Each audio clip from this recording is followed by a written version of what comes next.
Good morning and very warm welcome, everyone. It's Marta here. I hope you're all having a great day. My friends, I've been recently trying to sort out some papers and I found this incredible gem. This is a very old packaging of the papers. I believe they are like 10, maybe 12 years old, but they're still lovely and beautiful, and I do love finding those gems in my craft room, something I even forgot I had. So obviously I just had to play with it. At the beginning I showed you another card which was also made from very old papers, and I just love it, and I've decided to create another version playing with this little die. This is the die you may recognize from my last video when I was creating this card with this bunny, and I had this additional decorative piece like this little tag which I put on the upper corner. But because I like this die so much, I've decided to play with it and kind of return it to my focal point. I'm creating the DL size card. Is actually slightly wider, because instead of 4 inches, I've decided to score my paper at 4.5 inches. So roughly that would be, instead of a 10 centimeter, let's say around 12, something like that. I'm doing that because I know the size of the stack, and I want it to fit to my card nicely, so it's not gonna be, coming off from the edges, so I won't have to trim it.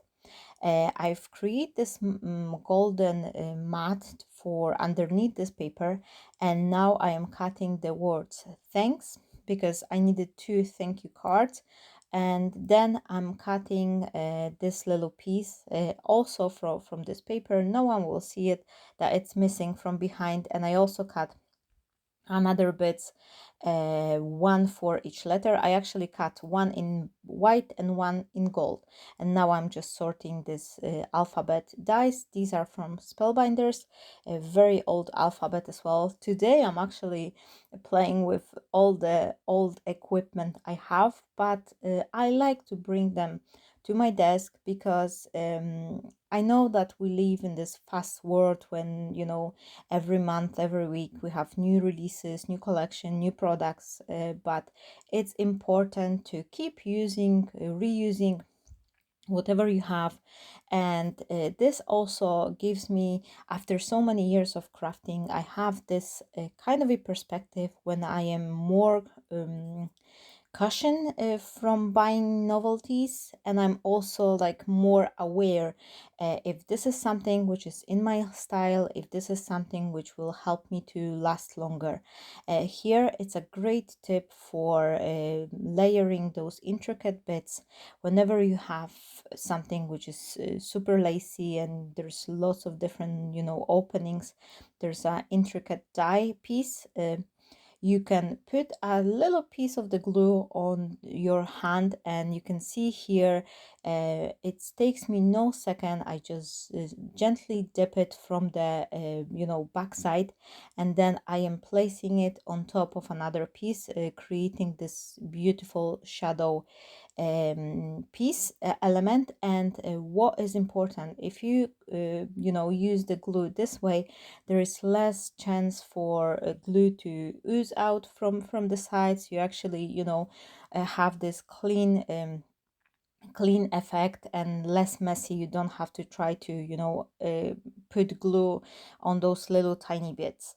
Now I'm using a piece of the double-sided tape just so I could have this nice finish on my edge. I've been showing this plenty times. I think I usually edit and cut out the bits here, but there's lots of new friends. Some of you may not seen it before. This is the best way for adhering mats and layers.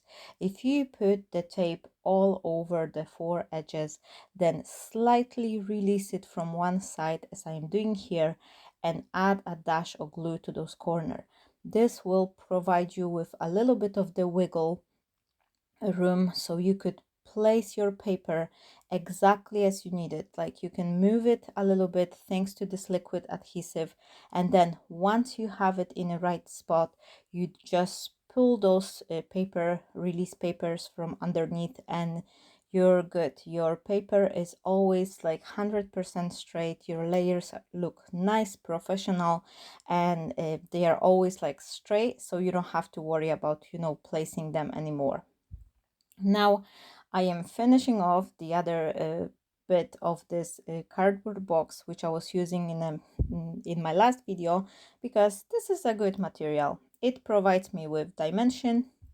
It will also brings more I would say support to my card, so the card will become a little bit stiffer, and the cardboard is not as heavy. If you've got this tiny piece, that will be serving you exactly the same way as the double-sided foam tape, but it's a lot cheaper because you can use the old postage packaging or some rubbish which you would normally just put in a bin. So have a wee think what you can use in your household, like things you can throw away. Maybe there is some way you can actually reuse them, and this way you can save yourself a lot of money by doing that. So now I add two pieces of the foam double-sided tape just to hold it in place, and then a little bit of the liquid glue in the center, so that will bound the paper with the cardboard. Once the glue will dry, that will, you know, nothing will come off. And I'm doing the same thing on the back side, and this way it looks exactly as I would use the foam tape. Instead of that, I just use the piece of the postal packaging. And once I will adhere it to my card, always make sure before you adhering your matte layer, even though this one is both sided, there is no direction to this parent paper, but if you're adhering the mat to your card base, always make sure you know where's your top hinge, because too many times, my friends, I was so busy like focusing on creating the card, making a nice layer, that I've adhered you know, my layers upside down on the card or something like that. So you don't want to do that. It's just taking a second. Now I'm gonna be creating this composition from those little bits, and to help me place them in the right position, I've marked myself the center. I'm doing it with the pencil, so once I finish making a card, I will take a little piece of the eraser, and no one will ever see that this dot is here. But it will help me to kind of put them more, spread them more equally on the cardstock, because it's sometimes, you know, we can see, oh, it looks more or less good, but then if we look on a card from the, you know, larger distance, you can start seeing, oh, it's not as, you know, straight as should be. So this is what I am doing. I like to make mark myself the central position, and then my job is to put 3 pieces on each side, make sure they look nice and easy, rather than place all 6 you know, on nice and even row. And for that, I like to also use the liquid adhesive. The liquid adhesive will give you a couple seconds before it will dry, so you can still move those pieces. I am gently placing them, but only when I have all 6 of them in the right position. I will then go back and press them firmly so they could stay in a, you know, chosen position. You can see here how beautiful this design starts to look. This card will be looking nice either sideways or, like, you know, vertically. Both direction it will be looking very nice. And again, I'm using this glue technique to place the alphabet, like those letters which I cut from the alphabet. It says thanks, and each time I'm gently tapping the letter to the glue, and I've placed myself the ruler, which will help me to position all the letters so they will be looking nice. This is very simple and easy card idea, and you can use it for many occasions. That could be like a new baby, or you can you know, spell the name for the recipient. This is also a great way to create those personalized accents for your card, or like you can put like a mom, dad, you know, dependingly whatever you need. That will be great design for any idea you may use. And if you don't have anything like that, the die I'm using, you can create those fishtail pieces and then decorate them with a piece of the ornamental die you may have. You may have some like a fancy frame which is square, and then cut it to 4 pieces, so you could have those like a corner bits as well. Try to play with you know, things you have in your craft room and see what you can come up with. Last but not least, I'm just gonna be adding a couple fancy pearls, so this card will become even more elegant.